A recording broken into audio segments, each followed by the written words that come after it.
सफलता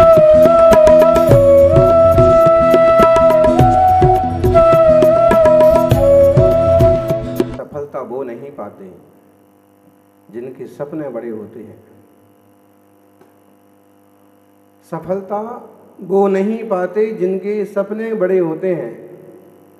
सफलता तो वो पाते हैं जो अपनी जिद पर अड़े होते हैं। जब कोई जिद पर अड़ जाता है, संकल्प शक्ति से आगे बढ़ता है, तो वो सफलता पाता है। तपस्वी सम्राट गुरुवर सन्मति सागर जी एक श्लोक हम लोगों को सुनाया करते थे। उद्यमम साहसम धैर्यम बल बुद्धि पराक्रमम सजेते यत्र विद्येते तत्र देवो भी सहाय कृत। उद्यमम साहसम धैर्यम बल बुद्धि पराक्रमम, कितनी चीजें हो गई है? उद्यम, साहस, धैर्य, बल, बुद्धि, पराक्रम।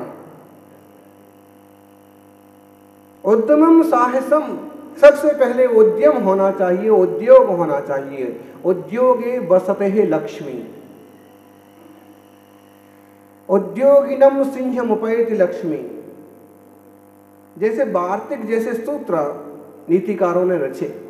मतलब जो उद्यम करते हैं, जो पुरुषार्थ करते हैं, जो मेहनत करते हैं, जो कोशिश करते हैं, वो सफलता पाते हैं। कोशिश करने वालों की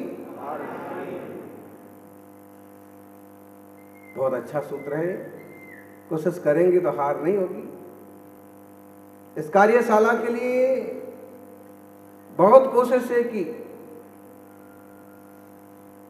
और एक बहुत बड़ा कारवां बन गया और आपका यह कार्यक्रम सफलता की तरफ जा रहा है। उद्योगी के लिए कुछ भी असंभव नहीं है।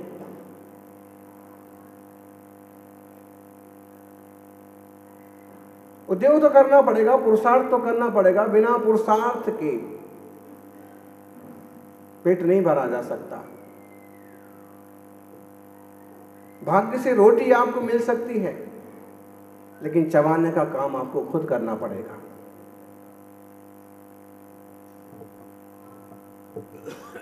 सम्राट ने 2 लोगों को बंद करवा दिया। बंद कर दीजिए, ताला बंद कर दीजिए। और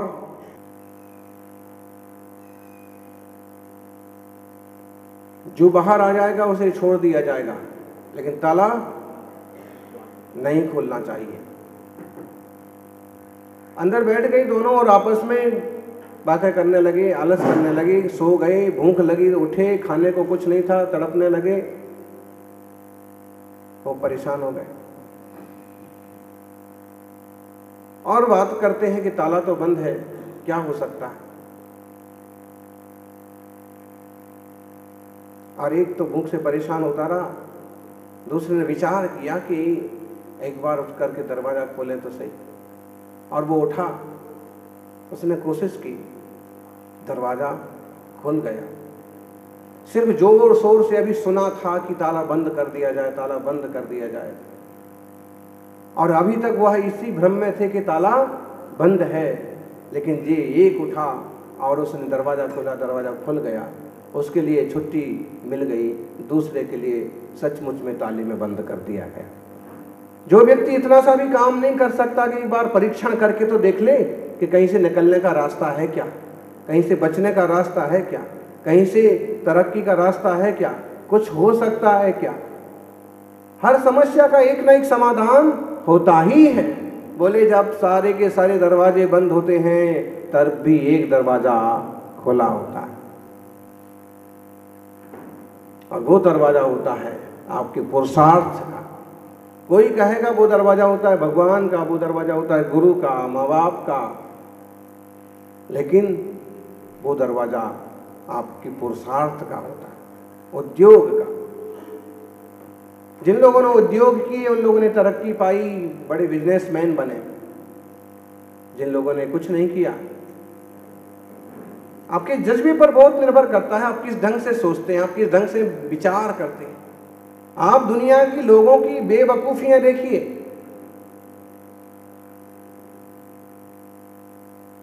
उनको इतनी अधीरता रहती है, पत्नी को लेने के लिए गए लेकिन उसने आने से मना कर दिया या सासू ने भेजने से मना कर दिया। इंसान को इतना क्रोध आया, ऐसा आवेश आया है, इतना बुरा लगा कि आकर के कुएं में कूद गया, आत्महत्या कर ली, जहर पी लिया।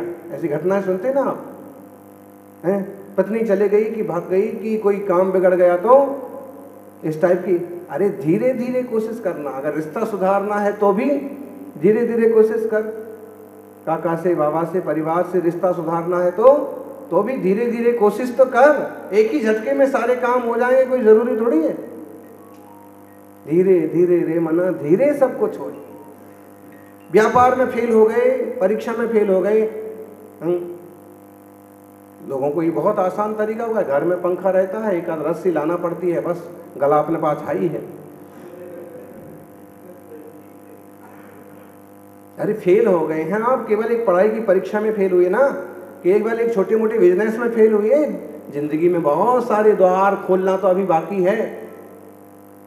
इतना बड़ा आसमान है, तुमने किया ही क्या?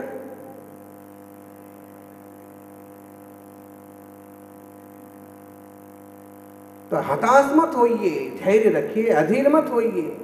अधीर लोग होते, अधीरता बहुत बड़ा दुर्गुण है। जर्रा सी बात में उबल पड़ेंगे, जर्रा सी बात में बहुत प्रसन्न हो जाएंगे, बिल्कुल मोगेम्बो की तरह। मोगेम्बो खुश हुआ, वो दूसरे का काम बिगड़े, दूसरा तकलीफ में पड़ जाए तो मोगेम्बो खुश हो सकता है, इंसान खुश नहीं हो सकता। यानी विचार करना, अधीर मत बनिए, धीरे धीरे सहजता से, शांति से, चाहे रिश्ते हों, चाहे परिवार का निर्माण हो,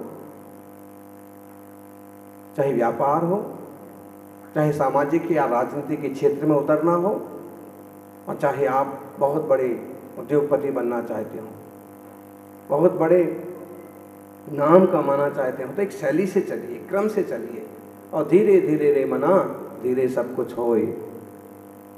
माली सोचे कि आज ही आम आ जाना चाहिए, आज ही गुठली लगाई है और आज ही आम पैदा हो जाएं। भाई 100 घड़े पानी सींचेंगे साल भर में, उसके बाद 2 साल में फल आएंगे। 100 घड़े पानी सींचना है, आज ही सींच देता हूं, तो 100 घड़े पानी सींच देने से आज ही आ जाएंगे क्या फल? नहीं आएंगे। उसका जो क्रम है उसी ढंग से चलेंगे तो होगा। और एक बात है, जो चीजें जितनी जल्दी पैदा होती है ना, वो चीजें उतनी जल्दी खत्म होती हैं, उतनी जल्दी मुरझाती हैं। देख लीजिए आप, किसी फसलों को देख लीजिए, जो फसलें 2 महीने में आ जाती हैं, 3 महीने में आ जाती हैं, वो चौथे महीने में आराम से अपने आप सूखी ही जाती हैं। अगर कोई उनका उपयोग ना करे, गेहूं हो, मक्का हो, बाजरी हो, ज्वार हो, तो उसके बीज बिखर भी जाएंगे। लेकिन आम आएगा धीरे धीरे, 4 साल में, 3 साल में, 5 साल में, और जब आएगा तो 50 साल तक, 100 साल तक खड़ा भी रहेगा, धीरे धीरे। एक ऐसा पौधा होता है कि जिसका अंकुर उगने में 5 साल लगते हैं, अंकुर उगने में 5 साल लगते हैं, और 5 साल के बाद अंकुर निकलने के बाद वो हर रोज 2 इंच बढ़ता जाता है, उसको बढ़ने में कोई टाइम नहीं लगता है। ऐसे ही अगर भूमिका आपकी पक्की बन गई और अंकुर उगने में भले 1-2 साल लग गए, लेकिन अगर वो ठीक ढंग से अंकुर लग गया है आपका उद्योग का, आपका व्यापार का, आपकी शैली का, कार्य का, तो वह फिर बहुत तेजी गति से बढ़ भी सकता है। तो उद्यम, साहस, धैर्य, बल भी होना चाहिए खुद में। स्वाशक्तिर नास्ति अन्येन किम पारेत, अपनी शक्ति ना हो तो दूसरा क्या कर लेगा? अपनी शक्ति ना हो, अपने में दम ना हो, अपने में बल ना हो, तो दूसरा क्या कर लेगा?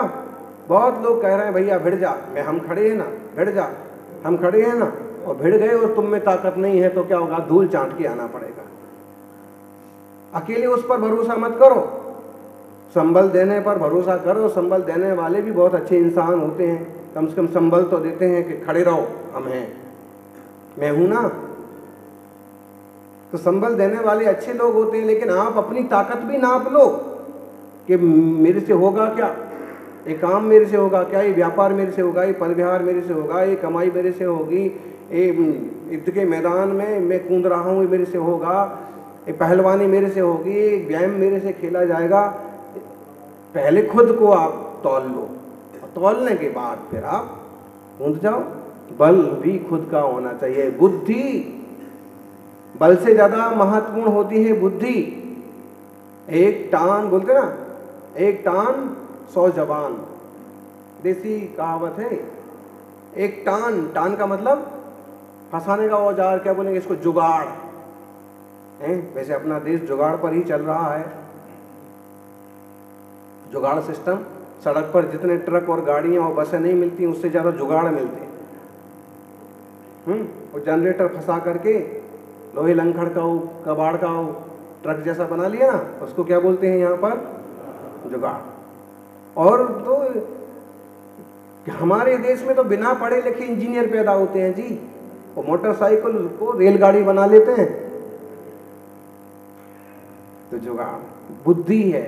और उसे पता है कि अगर यही गाड़ी बाजार में खरीदने जाता हूँ इसी टाइप की गाड़ी तो 5-7 लाख ठुक जाएंगे, और इतनी है नहीं हिम्मत। तो क्या उसने जुगाड़ लगाया, कहीं से कबाड़ बाइक लाया और 5-25 हज़ार खर्च किया और 60-70 हज़ार में तो उसका ट्रक तैयार, उसका नाम दिया जुगाड़। तो काम करने के मामले में या बुद्धि के मामले में कोई भारतीय पीछे नहीं है। जुगाड़ जो है बहुत बड़ा महत्वपूर्ण है। तो आप बुद्धि है तो आप जुगाड़ भी लगा लेंगे। बड़ी सारी शिला जो है 10 लोग नहीं सरका सकते हैं, लेकिन एक जुगाड़ लगा करके, एक टान लगा करके, एक सब्बल लगा करके और उसको सरकाया जा सकता है। जुगाड़ से, बुद्धि से आप दूसरों को,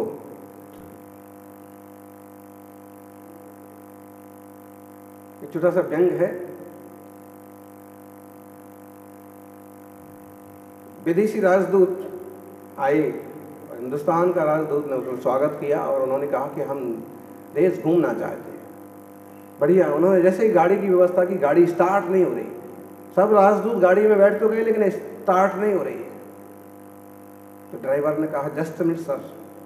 वो नीचे उतरा और उसने एक पत्थर उठाया और गाड़ी में अमुक जगह पर जोर से ठोक दिया। गाड़ी फट से चालू, व्रर से चालू हो गई। इतने सारे राजदूत थे और वो सब आपस में एक दूसरे का मुंह देखने लगे। हिंदुस्तानी राजदूत से उन्होंने पूछा कि भाई मामला क्या।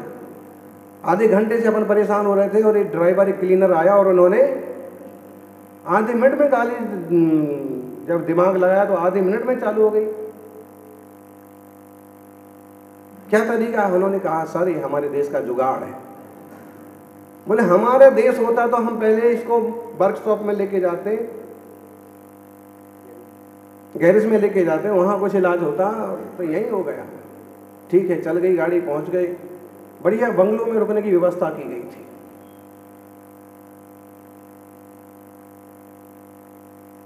और उन्होंने देखा कि बंगलों में रुक गए, लेकिन एसी चालू नहीं हो रहा है। वहां पर भी वहां का जो कार्यकर्ता थे, कर्मचारी, उन्होंने थोड़ा ठोका पीटी की और एसी चालू हो गया। उन्होंने कहा ये क्या हुआ? सर जुगाड़ है।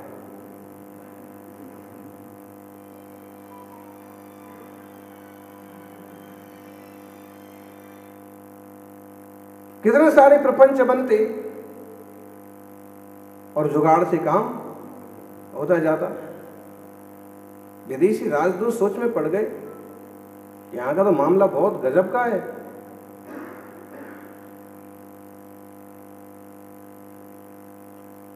कुएं में पानी खींचते समय अगर बाल्टी गिर जाए तो उसे भी निकालने के लिए जुगाड़ से निकाल लिया जाता है।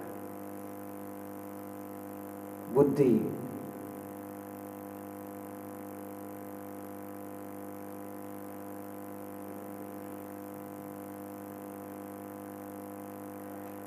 जब विदा की बारी आई, सब जाने लगे, तो प्रधानमंत्री से आखिरी मुलाकात हुई और अमेरिका के राजदूत ने कहा कि सर आप हमारे यहाँ से कोई भी टेक्नोलॉजी ले लीजिए, लेकिन हम चाहते कि हिंदुस्तान की जुगाड़ टेक्नोलॉजी आप हमको दे दीजिए। इतने रास्ते में इतनी समस्याएं खड़ी हुई। आप इसे मजाक भी बोल सकते हैं और आप इसे बुद्धि का वैभव भी बोल सकते हैं कि उस वक्त पर आपके पास क्या है, आपके हाथ में क्या है, आप किस ढंग से अपना काम निकाल सकते हैं। बल, बुद्धि, पराक्रम। आप कहोगे बल, साहस और पराक्रम में अंतर क्या है? बहुत अंतर है। साहस तो बहुत लोगों के पास होता है, बल बहुत लोगों के पास होता है, लेकिन पराक्रम के लिए महाराणा और महावीर जैसे लोग बहुत कम मिलते हैं। बल, बुद्धि, पराक्रमम, ये 6 चीजें जिनके पास विद्यमान है वो तरक्की करते हैं। कौन कौन सी 6 बातें? आजकल मोटिवेशनल लाइन में काफी सारी ऐसी बातें बताई जाएंगी, लेकिन बहुत पुरानी नीति है ये। सबसे पहली बात, उद्यमम, पुरुषार्थ कह सकते हैं आपसे। उद्यमम, साहसम, धैर्यम, बल, बुद्धि, पराक्रमम। अगर ये 6 चीजें आपके पास हैं तो देवता भी आपकी सहायता करने आएंगे, देवता भी आपके सहयोगी बन जाएंगे। और देवता सहयोगी ना बने, इंसान तो सहयोगी बन ही जाएंगे। सड़क पर पेड़ गिर गया और एक इंसान उसे हटाने की कोशिश कर रहा था। कुछ लोगों ने कहा कि मजाक है क्या, इतना बड़ा पेड़ है, वहां से यहां तक पड़ा है, तू अकेला हटाने की कोशिश कर रहा है, नहीं हटेगा, नगर पालिका वालों को आने दो। लेकिन वो लगा रहा। कुछ लोग मजाक करके, कुछ लोग समझा करके, कुछ लोग डांट करके, कुछ मना करके आगे निकलते गए। लेकिन एक युवाओं की टीम आई और उन्होंने कहा है कि अकेला इंसान कोशिश कर रहा है, अपन क्यों ना एक बार कोशिश करें। और वो और मिल गए और जो घंटे भर से काम ना हो रहा था वो इस एक इंसान से काम हो गया, क्योंकि जब उसने ठानी तो उसके सहयोग करने के लिए 10 लोग और भी आ गए।